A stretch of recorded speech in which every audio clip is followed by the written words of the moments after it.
Hi there, welcome to yet another episode of the Delhi Capitals podcast with me, Suprita. Our guest today, in his own words, is not everyone's cup of tea. What he is, though, is a force to reckon with on the cricket field. There are so many numbers and so many accolades, I'm not even going to get into it. And off the field, he's a thorough entertainer who never misses a single opportunity to put a smile on the faces around him. He is indeed, there's nobody indeed quite like him. David Warner, very warm welcome to the TC podcast. Oh, thank you for the kind introduction. How are you? I'm good. How are you? Good. It's been 15 years of international cricket, and we'll get to a little bit about the journey.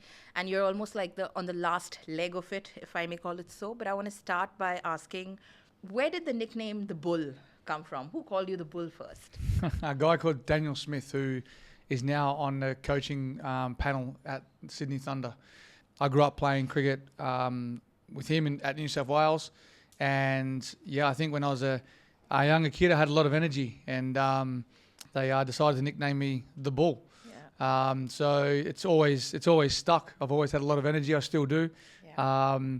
It's what I try to bring around every environment and every group that I'm part of, is to have someone that's a bit upbeat, and you need that in some environments.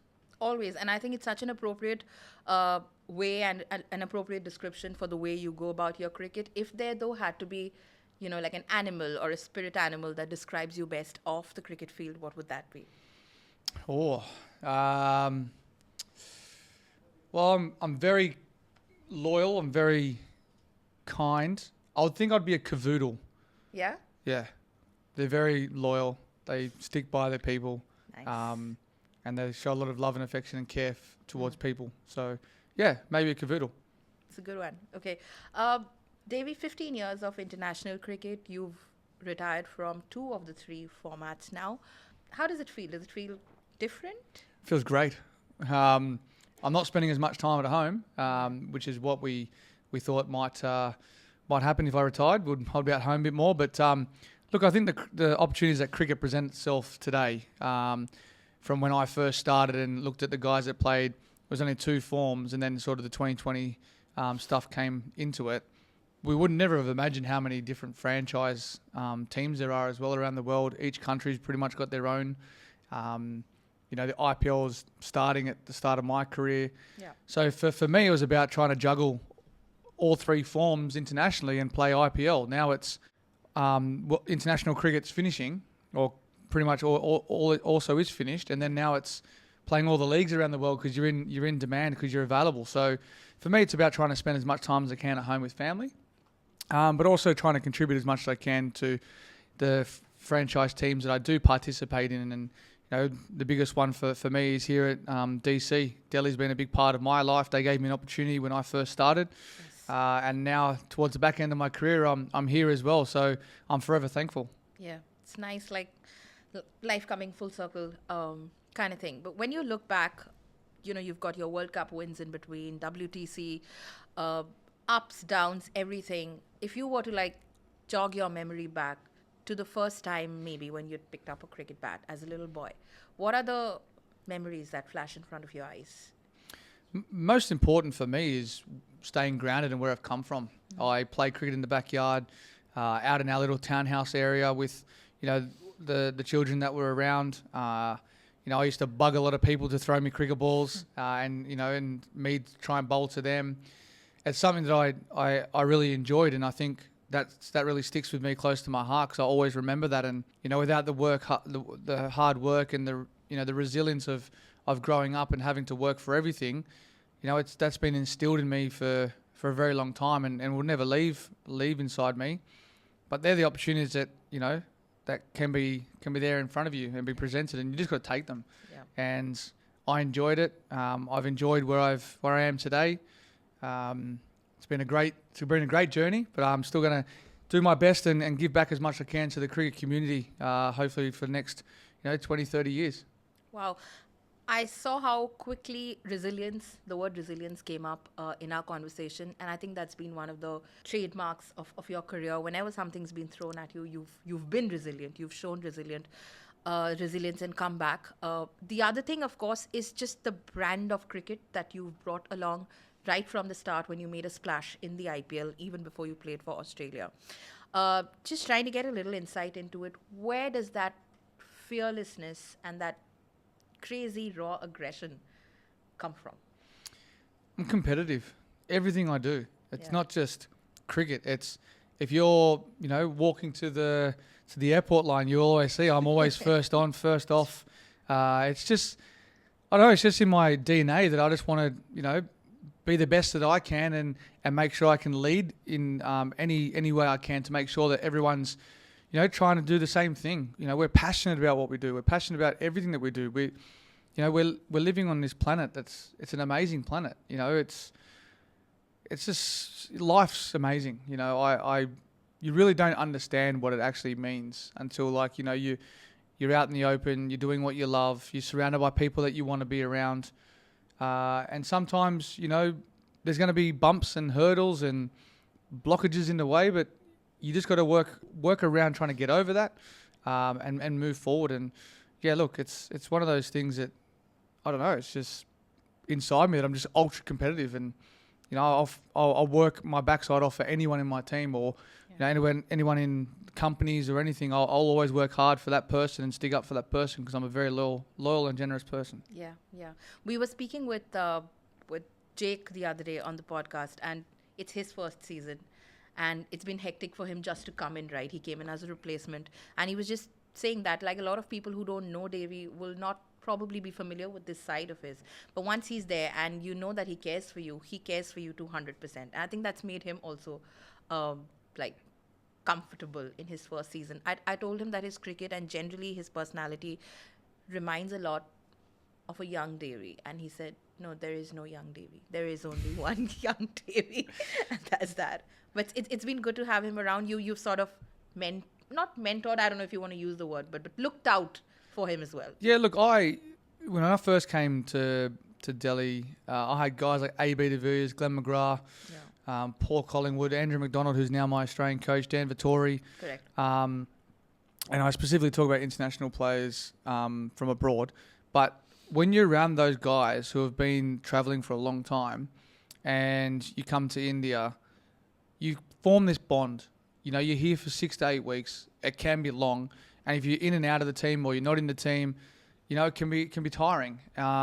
So, you've got to try and keep a bit of boost of morale. And we're here to educate. We're here to give back. And those guys were telling me all about, what it's like to be on the road, especially when you've got family, when you don't have family, coping mechanisms. They're the biggest things when it comes to what you do every day. How to deal with your work. How do you balance work life? We're fortunate enough now today, during the IPL, we've got golf, we've got table tennis, we've got pool. Every single person in our franchise gets along so well. And that's because people play against each other around the world. They mingled, everyone knows each other. So when you come together now as a team, you almost feel like you're part of the furniture everywhere you go. But if I can give back as little as I can or as much as I can, I know I'm being that responsible, experienced player. And for a young guy like Jake and Tristan as well, we're all forming a great bond, and we're all here to do one thing: that's play the best cricket we can for the team. And hopefully they can get a little bit of taste of what it's like to be around us and train as much as we can, and give the knowledge of the game as well. You're still learning about the game, and that will evolve. But when you're young, your mind's clear. You play with freedom, and it's exciting. They're both exciting cricketers, very exciting, and I'm well and truly looking forward to their future. And I said to Jakey that just be prepared, I might be coaching you one day. Wow, that'd be something to look forward to. It shapes you. I think it's just a part of growing and you're evolving as a person. You spoke about ups and downs and bumps on your journey. We all have them during our experiences as professionals and in our personal lives. Would you say that in 2018, when Sandpapergate happened, did that shape you to the human being, to the person that you are now? Did it change you? I don't think it changed me as a person. I changed my perspective and the outlook on what cricket really means, to not just to me but to everyone. I went back, played grade cricket. I looked at the volunteers, the people who we all have to put the covers on together. We don't have anyone else doing that. making drinks, running drinks out, the young kids that are out there practicing all the time. When you're in the international circuit, it's like a bit like, I'd say, a Truman Show. You're in a bubble and you forget what's outside. True. You know, we're always constantly in and out of airports, in and out of hotels, playing the game, move on. Yeah. It's a cycle, 300 days plus away from home. You forget actually what was involved and who was involved, you know, to get to where you are. Yeah. Without volunteers, without the people who are so passionate about the game, educating the youngsters, the grade cricket, you know, those people are the things that really, you know, that stood out for me. And that's where I think, you know, I hope every other, you know, guy that's out there or girl understands and remembers where you started, how hard other people work around you to make sure that things run smoothly. And, you know, I think going back there probably molded me into I reckon a better person from the perspective of understanding how much cricket means to a lot of people. Mm-hmm. And, you know, I fell back in love with the game. You know, when you're playing all three forms and you're traveling all the time, it does become like a chore. It feels like a chore in a way. But it's what you do. It's what you love. You know, you love training. You love playing. And the day that you stop loving it is the day that, you know, you just say, I'm done. I'm done. So, yeah, look, we've made mistakes, but at the end of the day, you move on from them and you just try and be the best version of yourself. And what that is, you know, for me, just putting my best foot forward by respecting every single person, being kind, being generous, being who I am, and being real to myself. And I don't take shortcuts. And I'm always loyal. Devi, you mentioned how your family is now your number one priority, and that is a beautiful family you've got. I've had the opportunity to meet and hang around with them a little bit during the IPL. The girls are fantastic. I shouldn't be making choices, but I think Ayla is my favorite. She is the funniest. Tell me the impact it's had on you. Firstly, having Candice in your life. You've spoken about this earlier. The difference, what she brings to the table, and what fatherhood really means to you. It's one heck of a job, but I think you love it. Yeah, no, it's great. It's great fun. You know, we both really enjoyed it. As I said, there's been a big sacrifice on Candice's behalf the last 10 years. And I think her hard work and discipline comes from her professional career as well. So spanning 15 years in an individual sport, you've got to be mentally tough. And that's one thing that Candice definitely is. And I think the challenges that, you know, were brought forward with having, you know, three beautiful girls was me being away, how to adapt to that at home, me going away, then the girls coming away. Yeah. Now they're at the age where we're juggling school, so, you know, time away from school is precious, you know, so we don't want them to be out for too long. So, you know, I think that was part and parcel of my decision of why to walk away from international cricket. But yeah, look, it really, like, for me, it calmed me down and saw cricket as a different beast. I think, you know, I put more energy and time into my fitness and my training, and now that's, you know, it's stuck with me for forever. But it put me in a great position to make sure that I could have that longevity in the game, and I owe that to Candice and the early morning rises to get up and train. So, but yeah, being a dad as well is awesome. 3 girls, as you said, Ayla, she's a ball of energy, that's for sure. She is. She doesn't get her way, she'll tell you. But the other 2 as well, Ivy, she's just an absolute saint, the oldest one. She's a perfectionist. Indy's more, I won't say shortcut. She knows exactly how to get what she wants in a fast way. She's street smart, very street smart. Nice. But all 3 get along very well. It's a challenge at times when you're traveling because you're locked up in hotels always. But, you know, we find ways to go out and about, especially here in India. Yeah. The girls enjoy it. They think it's fun. I think it's great to go to malls and Dad get pestered, you know, with people with their cameras in my face and stuff. But, you know, as I said to them, it's something that doesn't last forever. So, you know, you got to embrace it. You got to understand that, you know, what Dad and Mum do. We're in the limelight. We are role models. I never grew up understanding or thinking that I'd be a role model. You're taught just to play the game that you love, and then all of a sudden you're put in the limelight with cameras in your face, and all the time. You know, it's crazy. You've pretty much as soon as I wake up, I go down to breakfast. I've got to put on a face that I'm like, well, I've got a camera going to come in my face any second now from someone running up and wanting a selfie. Yeah. And without disrespecting anyone, we're in a hotel where we stay and sleep and stuff. And if we ever refuse a photo in the foyer, when we wake up, it's because we don't have that sense of like normality. We don't have that ability just to service everyone 24/7. If you wake up on the wrong side of the bed, it's going to be filmed. Like, and that's the hardest part. And I think the girls see that when they're here. Like, they're at that stage now where they're getting annoyed with the cameras and everything. But we're trying to educate them as part and parcel of what you do. Mm. And there's no right or wrong way to go about it. It's just being polite and being kind. But the girls are awesome, and I think I'll be well looked after when I'm older. You mentioned how, the girls are now enjoying India. You've always embraced India and our culture so beautifully. I mean, I think you love India as much as Indians love you. Jake said you are definitely 75% Indian, something like that, or an Australian by mistake, something like that. When did this love for Indian culture, where does this come from? I look back when I first started. I got an opportunity to come here in 2006, and we're up in Dharamshala for a 19s game against the Indian under-19s. And that was really a shock because I didn't know what India was about. I'd never been here before, and we went up there and we're staying in a hotel. Me and Finchy were rooming together, Aaron Finch, and we both looked at each other and go, what's going on here? Like, we've come from Australia. We're rooming together side by side in this hotel that I don't know. It didn't even look like it was finished. And for us, that was sort of our eye opener to India.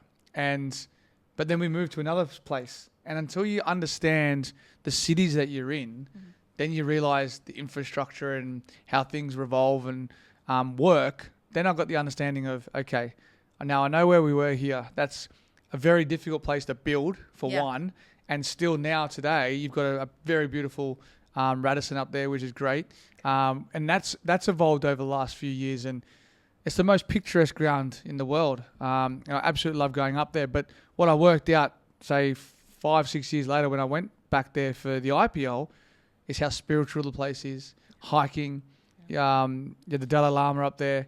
Because in 2006, we didn't know what we were just going there to play cricket. Yeah. So for me, I started embracing India the first time I came for the IPL because I knew that if I play well, I could be here for a long time. And I grew up with a lot of friends, Indian, from Bangladesh.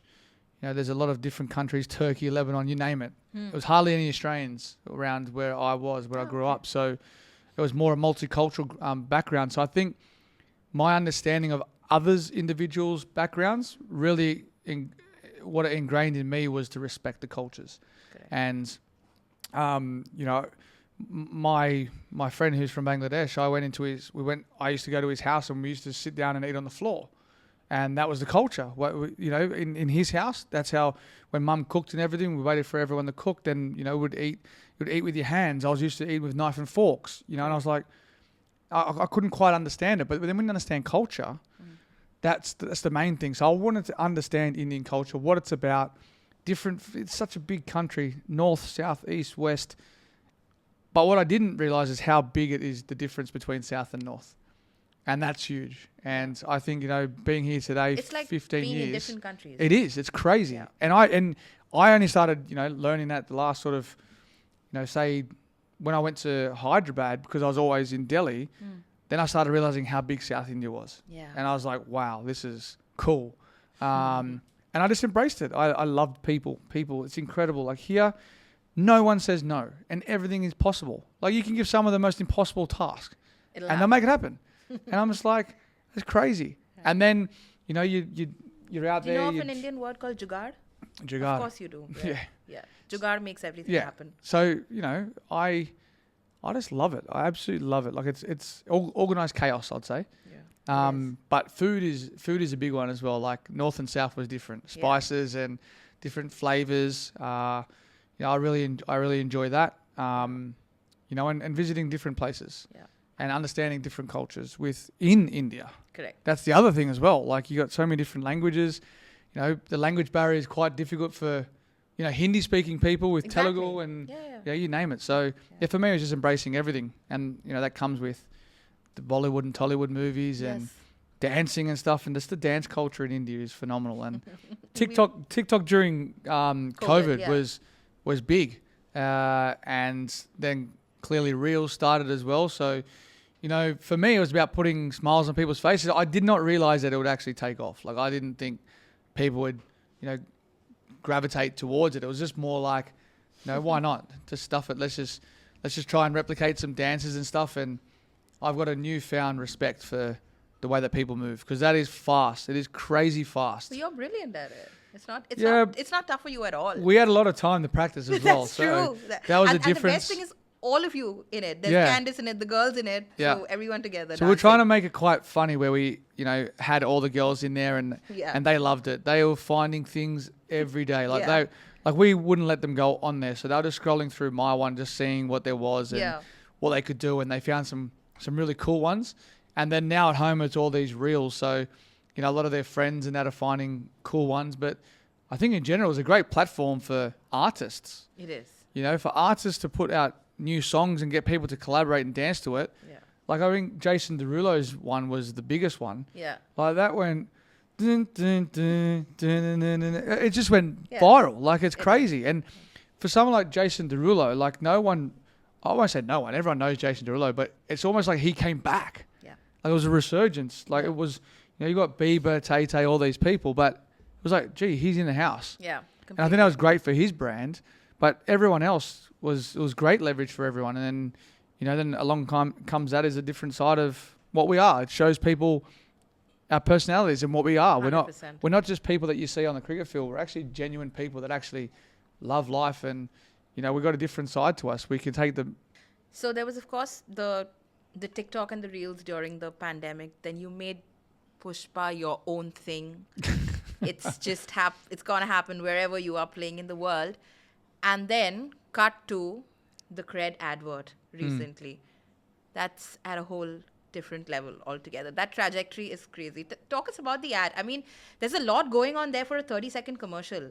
It is crazy. It was a long shoot in Delhi just before here. Yeah. And they said to me that SS Rajmouli was going to do it because I was there, and I said, look, it's if he's going to be a part of it, and they've got a great director there as well, it's going to be cool. And I saw the Rahul Dravid one that they did, and phenomenal. It was cool because no one expects Rahul Dravid to ever go off at someone, and that was the quirkiness to me. I'm going, okay, they're going to make something really good here, and you don't know what you're walking into. Like, it could be anything. I've been a part of a fair few, our IPL commercials and stuff, and I've always said, unless you embrace what you're doing, right, it's going to come across silly. So you get involved in it. You really try and act, and even if you can't act, put a smile on your face and try. Just try, because you never know where it can lead. But that Cred ad was special. It was a dress rehearsal the night before for about 3 or 4 hours. It was a crazy night. Like, I was up to about 1 o'clock in the morning, and we had to start early the next day.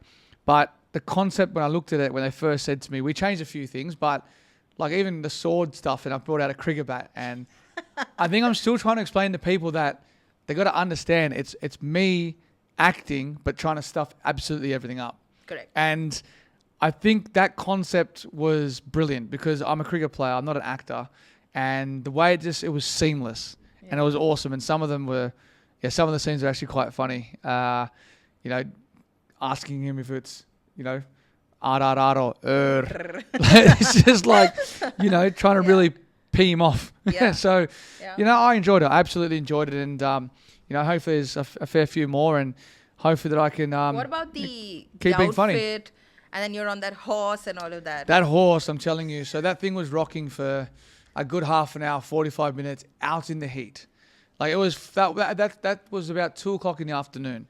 And it was, we had a couple of takes where we had to really get the riding smooth right with the guys that were on these, like, kind of, you can see them, they cut away to the green screen, and these guys are up, like, they're up high, and the guys are trying to, emulate these dragons or whatever it is coming at me, and trying to get me to point this sword towards them and say a line, then to direct it. It was hard to actually get it all on cue, but we managed to do it. It put me back a little bit on time. Outfits. The outfits were crazy. Like, that was really cool how they managed to do it. There was a beard that I was going to wear, but we thought that we didn't need it. We knew what the whole thing was, the concept was, and it was great. But yeah, it was amazing, and credit to all the people that were involved, because there's a lot of people there. There was a lot of time and effort put in, and there was a lot of stop, start, resetting for a big production. Yeah. So no, that was great. Hopefully everyone else enjoyed it. Is the phone ringing nonstop? Like offers coming in? What's going on? There is a fair few, but at the end of the day, it's about picking the right thing and the right fit for what for what is required for the team. And I think if the right one comes around next, then who knows what could happen. Would you be playing the hero in the film, or? I don't think it'll come across as me playing a hero. I don't know if I can play a hero. I could if it was a cricket movie, maybe. But, yeah, of course. But if it's something else, I think, you look at 𝗢হি𝗲 𝗟𝘀𝘁. I think that's probably the perfect sort of sense of where I possibly could be at. Yeah, and Pushpa 2 has 3 new steps and stuff like that. And yeah, I saw the one Alu posted the other day. It's going to take some time to do. Yeah. I've got to try and get those shoes for one. There's shoe drop. Yeah, the shoe drop's there's challenging. Phone. Yeah. And there's chai. I yeah, think the chai is the... Yeah. That's going to be a little bit... They're going to be difficult, but good in a sense. Like, the way he acts in that is incredible. He's such a great actor. Like, he plays that role so well. So well. Yeah. Lovely. So, I don't know, we'll wait for whenever you're on screen, and it's going to be a mega hit. But before that, we've got the World Cup around the corner, being played in America and in the West Indies. It is going to be your final farewell. Well and truly, your last time in the Australia jersey. How do you feel about it, Davey? I actually feel good. I feel great. It's time. It's time now to keep playing as much IPL and franchise cricket as I can. International, we got great young talent coming through. Jake's obviously a great player. Yeah. And it's a good opportunity to have these young guys coming through and get that, to get that spot and make sure they take that. Yeah. It's very hard to play for over a decade and keep your spot. And I think if we can get some young guys coming through that actually have that potential, Australian cricket's going to be in good stead for the future. And you look at the Indian World Cup team now. There's a lot of talk about people missing out and whatnot. And I think the fortunate thing for Indian cricket is the IPL and form is that base to go into the World Cup. For Australia, it's more at the back end of our season. You sort of get your team and structure ready and who's played the last one. So we don't have that opportunity. We got the opportunity to play cricket and train, but to pick teams and everything based on certain things, they're almost done way before that. So I think when people talk about the conversations between the Indian World Cup team and that now, this is their time to pick, because they got, it's the domestic competition is what they're actually looking for going into a World Cup. Yeah. Super. We're just going to get into a rapid fire before we close. My favorite. Yeah, it is always your favorite. I know it's going to be a rocking one.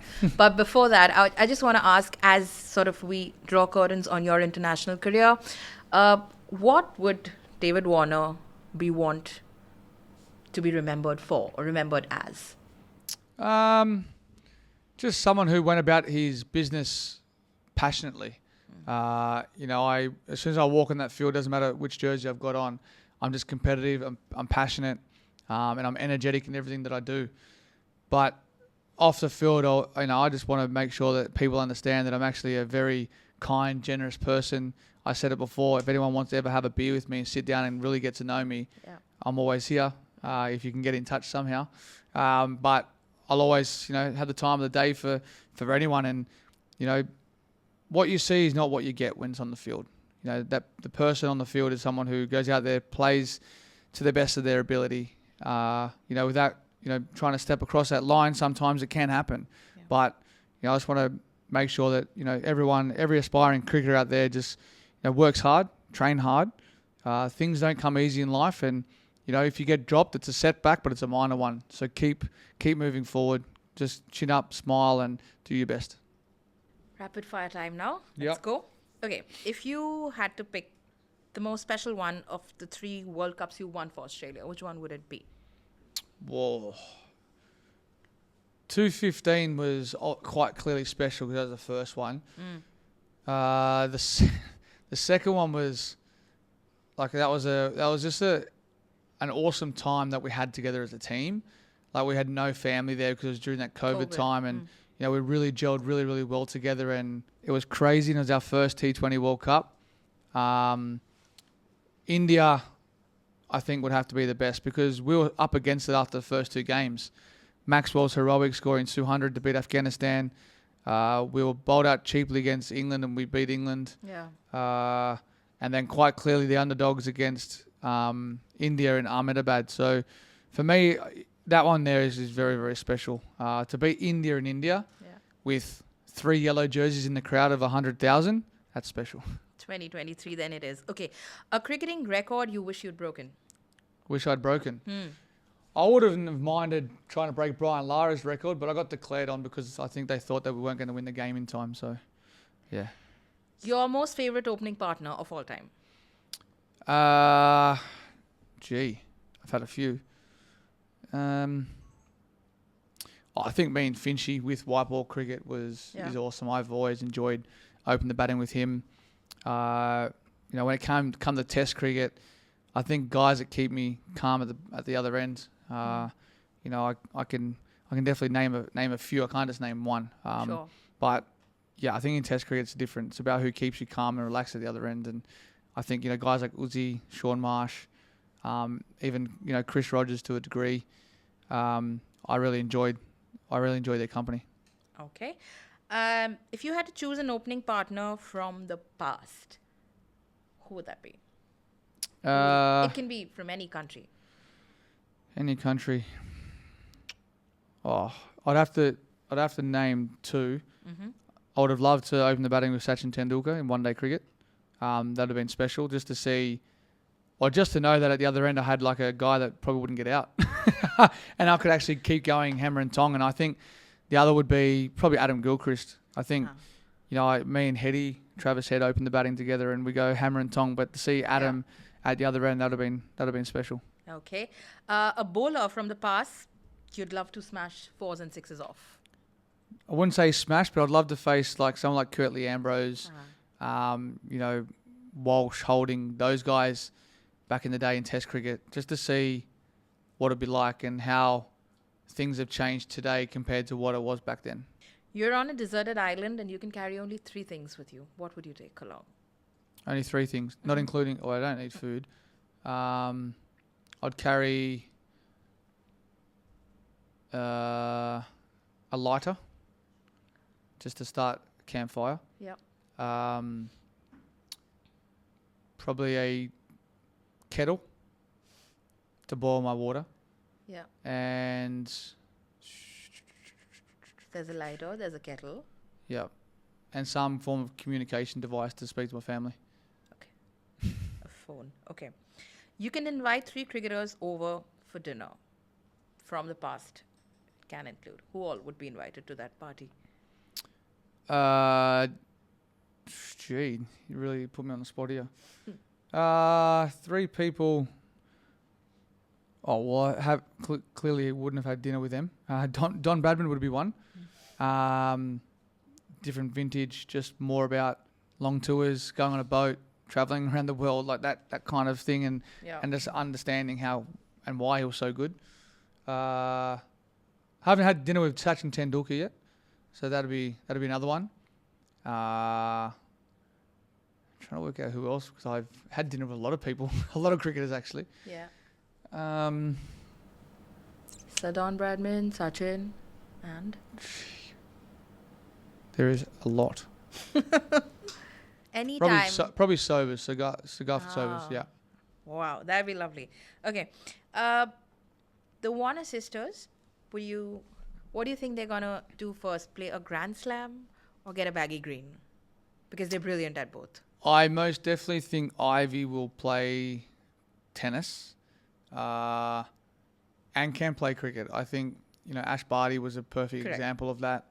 The girls look up to her. we've spoken about it. We've told them that you can still play both up until whenever you want. I think both of them, but I think the youngest one, she's going to be whatever she wants to do, she'll do. She does everything at the moment where the girls are, and she's quite clearly a little bit more advanced than what they were. But that's what happens when the youngest kid. You just see everything. You're a sponge. Yes. So you just want to copy everything. So, and you get that opportunity. So that's why Ivy's the perfectionist, because she did everything herself first before everyone came along. So, yeah, I think when they're older, I think they might be in a team together. And if they're going to play doubles, it's which sister wants to play with who. Nice, that'd be fun. Okay, the blockbuster you've enjoyed the most, 𝗢ஹி𝗲 𝗟𝗀 or KGF? Whoa. I think 𝗢ஹி𝗲 is probably one was probably the original. I think that was incredible. The scenes from that was amazing. And quite clearly Pushpa was a different beast than KGF. Yeah, they're all incredible. Like it's hard to choose one, and they're all so different as well. So it's hard to choose which one, but they're all amazing. And I think, all the actors, the boys, they're all unbelievable in that. Okay. Choices, Srivalli or Butta Bomma? Oh, it's almost like everyone's gone Srivalli now. It's crazy. Like Butta Bomma was more the first one, and how that went crazy. And clearly a different kind of song. But yeah, Srivalli's gone to a next level. That's the winner. Okay, impact sub rule. Yes, no? I think sitting on the fence with whatever's playing in international cricket, I think you should play, because if you're getting ready to play international cricket, you're playing a World Cup. How do you know how to play like you're playing it? So for me, I'm playing here at the moment the IPL. We're playing an impact rule. The way that you bat is going to be completely different when you can't have 8 batters. You can't just go like baseball. You can't go out there and try to hit every ball 4 and 6. You've actually got to work a method, and then your all-rounder comes into play. Correct. So for me, I'm going to sit on the fence and just say I feel like whatever is in international cricket, I think we should emulate probably those rules. Okay. You know a few Indian languages now, a little bit here and there. So a line in each of the following, starting with Hindi. Oh my goodness. You're putting me on the spot there. These are very easy for you, Devi. Yeah, well... A line in Hindi. Aap kaise? Okay. A line in Telugu. You tell me some. It's such a hard language to understand. It is. Okay, a line in Bengali. I know you know it. 𝗢হি𝗲 𝗟𝗀 Lovely. A line in Punjabi. Struggle. Okay. The thing with that is like when you get the guys, they speak Punjabi and is it Maharashtra? They speak like a combination of like slang with Mumbai and Punjabi. That's like... Yeah. I mean, a lot of the Punjabi is similar to Hindi. Yeah. So it'll be a little bit of mix. Yeah. I'm not really that great at all that stuff. I can understand a little bit, but... You have to describe your Delhi Capitals teammates in one word. Prithvi. Describe him in one word. Yeah. Very, very friendly. Rishabh. There's a lot of words. Awesome. Khalil. Combination. Okay. Jake. Maguk. That's the one. Okay. Enric. Speedster. Mitch. Bison. Punter. Punter. Angry. No, he's not angry. It's a World Cup in the US. Yep. 3 things to expect. Hopefully crowds. Hopefully high scores. And Australia win. Okay, then. The 4 semi-finalists at the World Cup will be obviously Australia, and the other 3? Australia, West Indies, South Africa, and India. After a very long pause. Okay. The hardest thing is that India's playing all their games in New York before they get to the Caribbean as well, so that could be foreign to everyone. Could be. Okay. One team that you think could spring a surprise? I won't say spring a surprise, but New Zealand's always a team of fighters. They just know how to, get the best out of what they do on the field, and they're always usually top 4. So that's why I was a bit and ahhing, but maybe surprise us could be Sri Lanka. They got a very good bowling depth. Yes. Very good bowling depth. Yeah. And in 2020 cricket, if you got very, very good bowlers, they win you a lot of games. One player across teams to watch out for. Like, this could be the player of the tournament. David Warner. Ooh. It's happened once before. When everything was against us, everyone was against the Australian cricket team. We had to fire up, and we sure delivered. But yeah, no. If I'm talking about someone else, another team, I think I'll go a finisher. Okay. And I'd like to see Tristan Stubbs do well if he gets that opportunity to play. Definitely. Okay.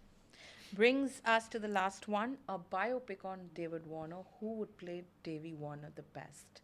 Dave Warner himself. There cannot be anybody else, I think. Whoa. Yeah. I've always said I think it's out of Mark Wahlberg or Matt Damon. Yeah, they're both good choices. I think they've got the reason why I say that is they're both shorter, stockier. They fit the mold of that, and they've all played different roles. Yeah. Across their careers. So, I reckon that. One of those two. Yeah. Lovely. That'd be amazing. Davey, thank you so much for speaking to us. It's been a fabulous career, a fabulous life. You've always entertained us, and you always cooperated with us. So I'm grateful for that. Have a wonderful, wonderful World Cup. Thank you so much for talking to us. Thanks, 𝗢ห์𝗟. Appreciate it. Thank you.